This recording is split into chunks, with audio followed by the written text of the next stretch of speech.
There are many tragic characters in Disco Elysium, but there are a few whose stories I have found more tragic than all the rest.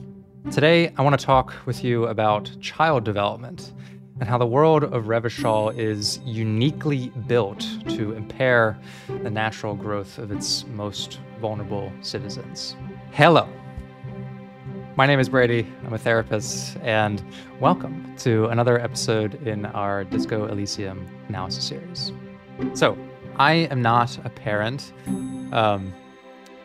unless you count being a parent to cats, but nonetheless, I find myself very affected when it comes to the depiction of children in extreme hardship. Part of that is just knowing a lot about human development, and that there is an assumed level of agency and responsibility in the decision making of the adults that I work with. But when it comes to kids, they do not have the same privilege of being able to understand every choice that they're making or understanding the short and long-term consequences of their actions. And so when I see young characters like the ones we see in Disco Elysium, I know that there has been a failure on the part of those responsible to them, like their parents or their educators or society at large, to provide them with the kind of safe environment to develop the very necessary skills to make good decisions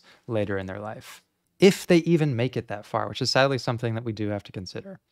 So throughout my playthrough of Disco Elysium, which is still ongoing, I found myself uniquely affected by the stories of characters like Kuno, Kuno S, Annette, and Fritta Girl.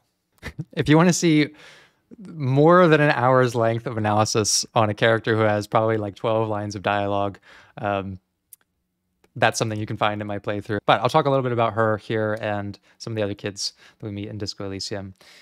Specifically Kuno and Kuno S. I want to share with you some theoretical perspectives that can help us understand why they have these behaviors and present with certain emotions, how their issues came to be, and what some of the early interventions could have been to help them not end up like that, as well as some approaches that I might take to help them in their current state. So for this, I need to pull up my whiteboard. Here I have Bronfenbrenner's ecological systems model of human development. Okay, here's what I want you to think about, right? Ecological systems. Think about ecology as everything around a person that shapes their development. So from a purely evolutionary perspective, there is something innate and intuitive about every living creature that compels them to seek out environments that have the resources they need to survive. So near where I live, there's this pond, and in the pond are ducks and fish and turtles. And I don't imagine the turtles all got together and decided, let's go live in that pond. It has a cool temperature. The ducks are going to lay eggs, which we can eat. And the environment is naturally suited for our biological tools to navigate it, both on the rocks and in the water. They didn't have that discussion. They just naturally gravitate towards that environment, right? Or someone from like wildlife services put them there. I don't know, right? But imagine I just took that turtle and I put them in the desert. This creature would just not survive there. It doesn't have the resources that it needs. It's not physically equipped to navigate that environment. And the kinds of threats to its safety vastly outweigh its ability to defend against them. So the same is true for people as well, right? We have our own ecology of systems that we have to interact with in our own environment, right? So here's what I want you to consider. At the very center of our ecological system is ourselves, right? And these are some of the like internal factors that affect human development as well, but we'll come back to those. So the human child, the developing child, is affected by things in their immediate microsystem, okay? So things like their neighborhood, right? Put very simply, a child who lives completely isolated from any other children is going to develop in a very different direction than one who has early exposure to children of similar age, similar abilities, and similar interests, right? Many of our standards for behavior come from social comparison, right? We see other kids doing things and we sort of like grapple with the idea of like, oh, that's okay to do, that's not, right? So having children around you in your neighborhood and what kinds of kids those are definitely going to impact your own development, right? This interacts in a very similar way with your school system, right? This is not only where you're learning social comparison in terms of behavior, but in terms of capability, aptitude, right? Your general understanding of what you're good at is going to be shaped by, do you have the right educators? Are you in the kinds of classes that you need to be to actually learn about what you're good at? Do you need any special education assistance? Do you need tutoring, right?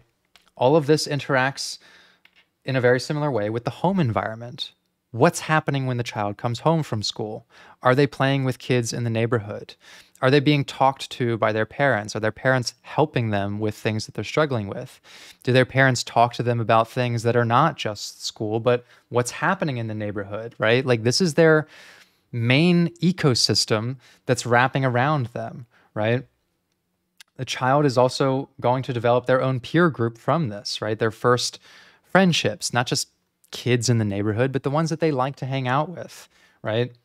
A big part of my early development was like a lot of the kids in my neighborhood were skateboarders. And at first I wasn't really interested in it, but because this was like a shared interest in my peer group, like it's something that I kind of experimented with myself and ended up developing like a huge interest in for a large part of my teenage development, which for me led to like some pretty unique experiences, right? Like I was looking for places to skateboard in. I would go to shopping centers, right? I would try to move myself out further and further from my environment to skate parks or to find other kids, not just in my neighborhood, but people of even a higher skill level that I could like learn more from and challenge myself beside.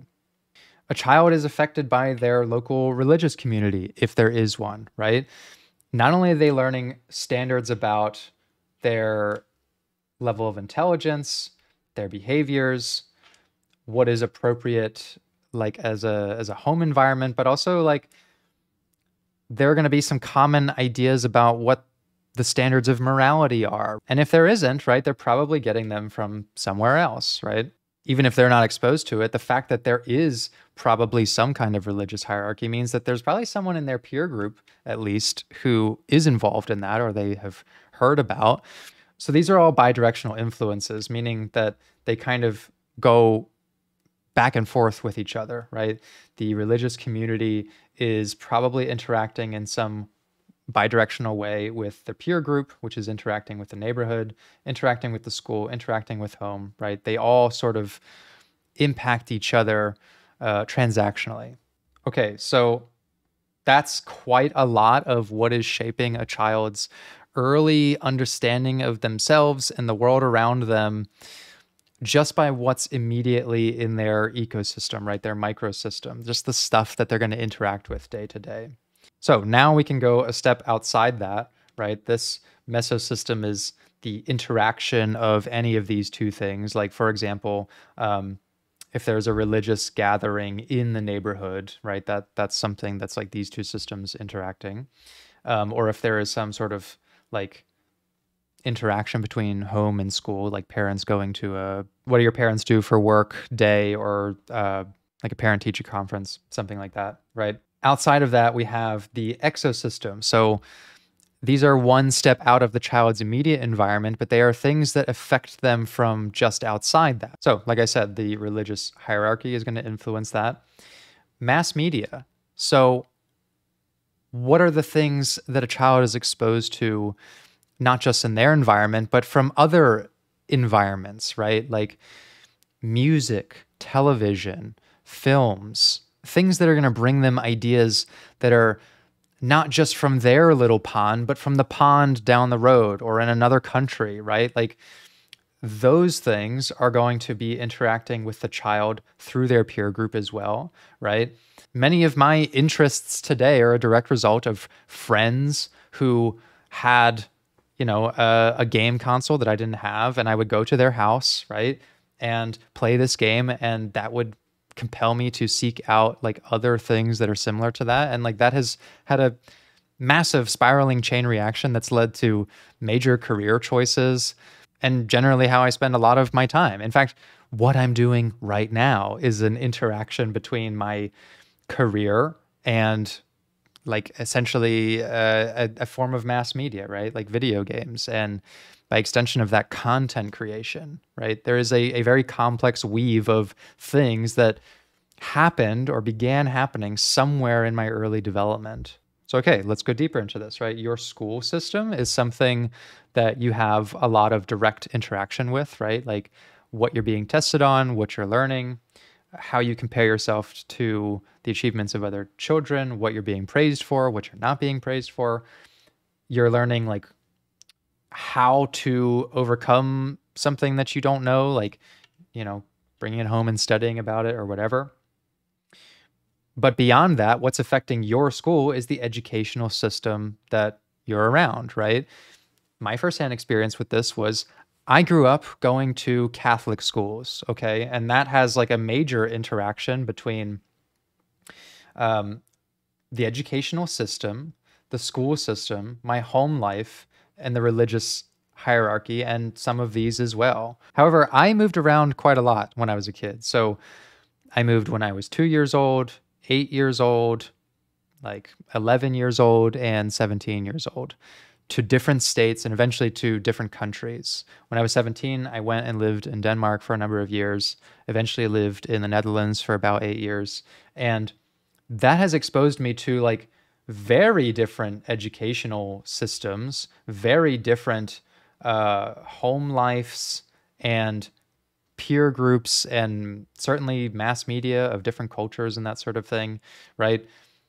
Changing from like America where everyone's driving around in cars to more metropolitan like European cities where I was interacting with a transit system. Like it was just a totally new thing, right?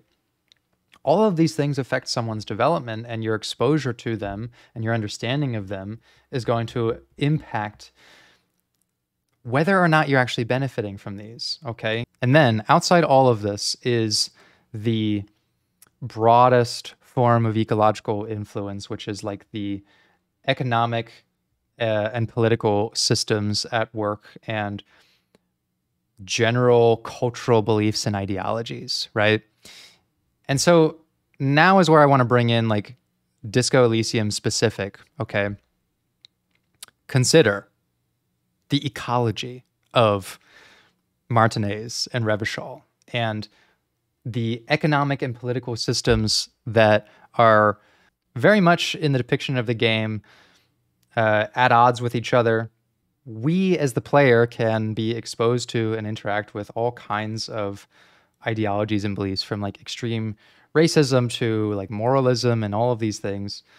And so whether or not a developing child is like aware of these things, they do interact with them by way of all of these other bidirectional and interactional systems, right? Even something as simple as like your parents' friends having a different political belief as you in some ways may impact the home environment, which is going to impact the child's development and I don't know what kinds of peers they actually have access to. So this whole perspective is about understanding like the intersection of factors in a child's development, right? And this continues throughout the lifespan. So in my playthrough, I have been kind of avoidant of talking about like politics specifically because that's just not really my area of expertise. But something I have acknowledged is that like political systems impact an individual's mental health. Absolutely, right? But I want you to consider how they interact with a person's mental health, okay? From my perspective, they are often a interactional situation rather than a bidirectional one, meaning that a person's mental health is totally impacted by like what kinds of economic system they're in, what kinds of access to resources and jobs that they have. But the person themselves may not interact the other way with the political system, right? If you're very engaged personally in politics, then it's likely that you are. But when I think of someone like Fritta Girl, right? she's slaving away in this job that I don't imagine there's a lot of like upward momentum for her life in, right? And she's affected by the ideologies that have formed the economic and political systems that have made it so that she probably doesn't really have the opportunity to get a good enough education to have a different kind of job, right? Her home environment, it doesn't sound like they interact much with her. Like, whenever we asked her about her interests, she was kind of like surprised at the line of questioning, like as if she'd never been asked, I don't know, by her parents what the fuck she is interested in. The peers that she probably has access to are similarly depressed and disadvantaged or addicted to hard drugs. The only inkling of optimism that I found in my dialogue with her was like her exposure to mass media. She talked about like technological developments that were interesting. And I just think like, okay, well, if there were some agency or some shift in the political and ideological system, like absolutely she would benefit from that. But like her individual interaction with it is somewhat limited. In fact, there's probably some things that prevent her from interacting with anything outside of this, right? In fact, any of the powers that be in this society are probably pretty invested in not letting anyone in this inner circle interact that way because they don't want things to change, right? You got to ask yourself who benefits. And I would say that the person who doesn't benefit is fucking Kuno. Okay? Kuno is the real subject of this video because we've just had our first like real interaction with him where he has kind of talked about his situation. Okay? And there's a lot more I'm going to talk about Kuno as well in the actual episode in the playthrough that comes next. But just think of Kuno's ecology, right? Like when we see Kuno, we're obviously confronted by his vulgar language, his evident addicted to amphetamines, his seeming lack of empathy and morality as he's like throwing rocks at a corpse, and the fact that he's not shocked by that at all is an extreme indictment of the environment that he has grown up in, right? The fact that seeing a dead body hanging from the tree means that this is like pretty natural for his neighborhood. This is the place that he lives in, right?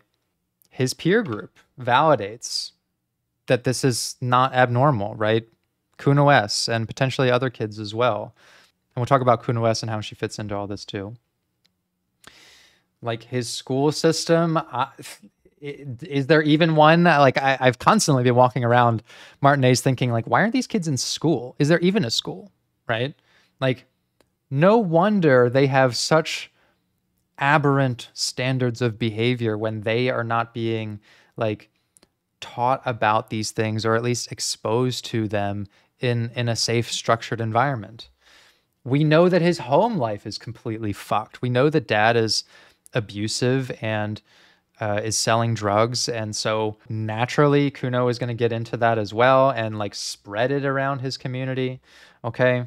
Like basically everything in his environment is hostile to his potential growth as an individual, right? The fact that he is addicted to amphetamines at a young age is just absolutely tragic. Okay.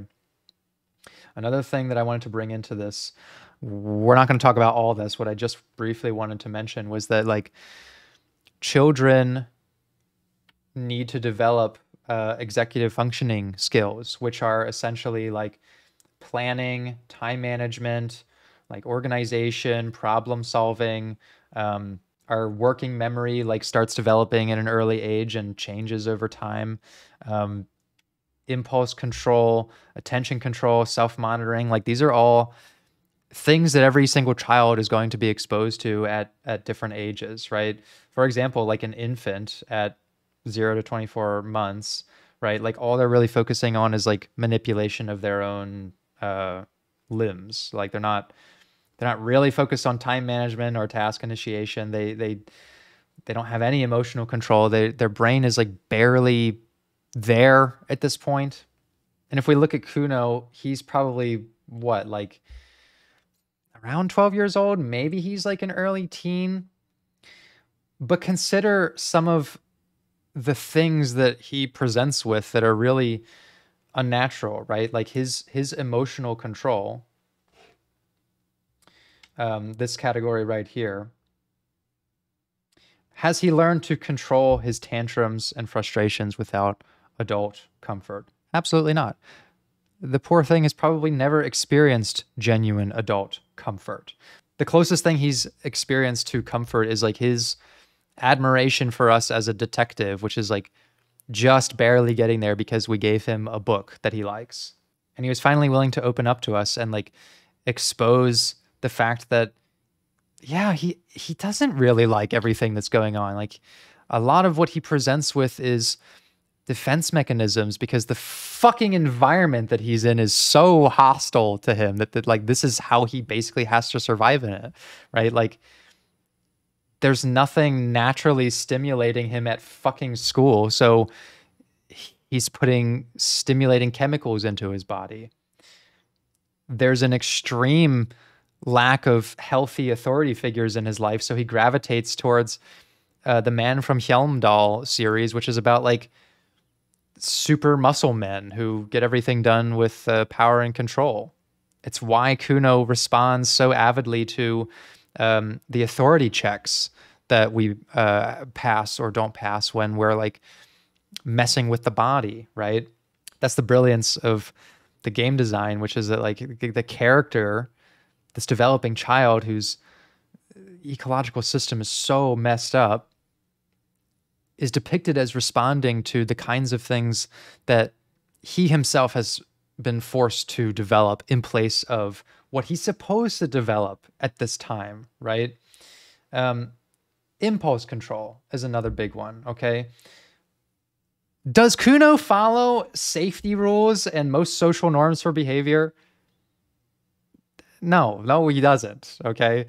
In fact, he's kind of like in this teenage mentality of greater risk-taking behaviors, taking drugs, asking to play with firearms, beginning to test adult safety behaviors and social norms, may engage in self-talk to help manage impulses. Why the fuck do you think he calls himself the Kuno and talks in the third person, right? Like, this is what has resulted from all of these things that like a natural, normal development is supposed to afford you. And many of these like positive checks on human development are facilitated by the natural, healthy operation of all of these ecological systems, which he just doesn't have. And neither does anyone else in this fucking miserable world. Like, it's so disheartening to wander through this environment and see how broken it is and how broken the people are when you look at it and think like, oh my God, it at times feels like, how do you start to work on this, right? How do you start to change what we're seeing here? And it's not just at the political level, right? That's why I've kind of like been like, yeah, okay, politics is there, but like, is it the most essential thing for me when I think about mental health? Well, it's important, but it's as important to me as like how big the pond is to the turtle. Like, yeah, it matters, but it's not all that's there, right? Like, even if you had a completely shit political system, which they do, there are things that could be happening in Kuno's home environment, in his school environment. And yes, like the fact that there really isn't a fucking school is definitely influenced by the economics of this, right? Like I said, there are interactional things going on here, but intervention for me happens like in the home environment. It happens like here and moves its way outward, right? Like, because as a therapist, that's the kind of advocacy that I work on. Like, there are people who can interact at the broader macro system, and I'm so glad that there are. But like, my focus, my career, my passion is on like, how do we build something here that moves its way out and can hopefully impact that macro system, right? All of it matters, okay? Down here, there's the chrono system, which is like, over time, what does the development of all this stuff look like, right? What are the changing personal and societal conditions over someone's life course? Well, I think that the detective, in whatever shape you take in your role play, is someone who is going to interact with all of these things and can be a force for positive change or negative change, right? We can, for example, completely ignore Kuno and Annette and all of these characters and purely focus on the political ideas and facing off against Everard Clare and the Wild Pines organization and all these like bigger ideas. But in some ways, I think if you only attend to this system, right, and you try to just say, all right, well, if we change the bigger ideas, they will trickle their way down to the individual eventually. The fact is that like a lot of those changes, they take a lot of time, right? Even if you change a political system one day to the next, like the general ideas of a culture don't change overnight, right? It takes people at the center of an ecology changing themselves and changing all of these systems around them for the broader ideas to sort of shape around that, right? So you need both. You need both. And so like that's why I say that like in my capacity as a therapist, like I work on the behavioral interventions that can help, if not this person, at least these people, right? People who are potentially parents. Right now I work in the addiction space. And so like technically I'm here, right? Like I'm a part of a community agency that provides psychological intervention to individuals who are certainly in some ecology of their own and can hopefully like have better impact on, you know, their kids or get them in roles in other helping professions or even just like at a, you know, a local shopping center. Like that's what a lot of my clients end up doing. And like, they're going to influence this, right? Like, do you know how much it fucking brightens up my day walking around Revachol when I walk into Fritta and I see Fritta girl there and I'm just like, I want to spend time with her because like, there's hope. There's hope in her, right? Like she is part of the shopping center, right? And Kuno is a part of this neighborhood. And I feel like if you were able to change not just like what's around him, but you know, help him develop some of these virtues in a better way, then like maybe Kuno will grow up to be someone who can impact this, right? I would love to see that. And I genuinely don't know how the game plays out yet. We're not that far along, but this is the kind of stuff that goes on in my mind when I'm interacting with these characters. Kuno S, for example, is someone who fits into this whole picture because Kuno is not just like by himself, right? Like he's developed a very complex attachment to this person that he's kind of afraid of, but he's also kind of codependent on. Like he doesn't want to get rid of her either. They kind of need like a co-rehabilitation. So I wanted to bring up this. It's called the zone of proximal development. It's basically the idea that people tend to learn the most from someone who is like just outside their own skill range, right? Like if a child is trying to learn something like impulse control, like, I don't know, not doing fucking amphetamines when he's like 12 years old, there are certain things we can't even do with guidance. It's just too far outside of our own skill range, right? The comparison to this that I make often is like, if you were to go onto a basketball court and there were two groups of people practicing, and one of them included Michael Jordan and the other was a bunch of college students, you might think, well, I want to learn from Michael Jordan, right? And you could certainly learn a lot of technique from him, right? But like if he tried to explain to you, here's how you shoot a three-pointer, and you tried to match that simply by watching and doing what he tells you, it's like really hard to replicate that. It's very hard for us to conceive like, okay, well, here's me and here's this person with a lot of skill. What's like the first step to getting to them? I just see this gap, right? And so like I couldn't even shoot as many amazing three-pointers as him, even with guidance, right? But if I went over to the college kids who are probably just outside of my own skill range, right? And one of them is telling me like, oh, well, I like to put my feet like this, and I think this is how I'm supposed to shoot the ball, and he makes like 5 out of 10 shots. I can see what is the difference between me and him, right? Like I can actually measure, oh, like he missed that shot because he let go of the ball too early or he didn't bend down enough, right? Like with a certain amount of guidance, I could make 5 out of 10 of my shots as well, but I couldn't shoot like Michael Jordan, right? And so our skill tends to incrementally increase when we are exposed to someone who is like of a similar skill set, mentality, and like functions in our own ecological system, just like we are. So like Kuno S, the two are like a bonded pair, right? Like you would need to intervene on both of them to help them gain the virtue of, for example, gaining a greater understanding of others' emotions, including empathy and a desire for social change. Wow. Wouldn't that be something that could benefit all of this stuff, right? Like, so I've been saying that Kuno is the key to all of this, but if Kuno is the agent of change that we are hoping works its way up to the broader level of society, guess what? You have to help Kuno S as well. There is something very heartwarming about the approach that Disco Elysium takes to allowing you to prioritize this, essentially, right? That there was a better way to get Kuno to talk to us than giving him drugs and like just further adding to the problem. Like I spent all of my money that I should be using to pay for my own fucking safety in the Whirling in Rags.